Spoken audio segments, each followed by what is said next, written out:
Please excuse my language today, but July কারো বাপের না। সর্বদলীয় আমজনতার জুলাই কোনো দলীয় সম্পত্তি না। কোনো রাজনৈতিক দল এককভাবে জুলাই ঘোষণাপত্র পাঠ করার অধিকার রাখে না। সারা বাংলাদেশের মানুষ 18 জুলাই দেখেছে গাট্টি বস্তা বেঁধে পাবলিক বিশ্ববিদ্যালয়ের আপনারা ক্যাম্পাস ছাড়া মানুষ, আর আমরা স্যার একটা মারলে 4টা আসে সেই আন্দোলন করে ফ্যাসিস্ট নামানোর মানুষ। কাদের স্টেক আপনারা বাদ দিচ্ছেন?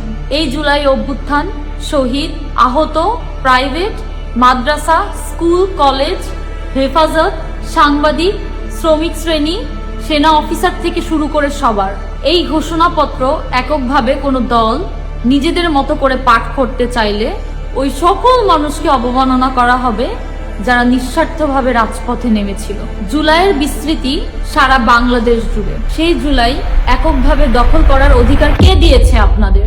এবং এককভাবে এই জুলাই ঘোষণাপত্র পাঠ করার সিদ্ধান্ত কোন সাহসে আপনারা নিলেন? জুলাই ঘোষণাপত্র আসবে সরকারের মাধ্যমে রাষ্ট্রীয়ভাবে, এবং জুলাই ঘোষণাপত্র থাকতে হবে সংবিধানের মধ্যে সমগ্র বাংলাদেশকে নিয়ে। সুতরাং জুলাই চেতনাকে বিক্রি করে রাজনৈতিক ফায়দা হাসিল বন্ধ করুন। এসব সুবিধা অর্জনের জন্য জুলাইয়ের প্রতি মানুষের অনীহা সৃষ্টি এবং জুলাইকে প্রশ্নবিদ্ধ করা থেকে আপনারা বিরত থাকুন।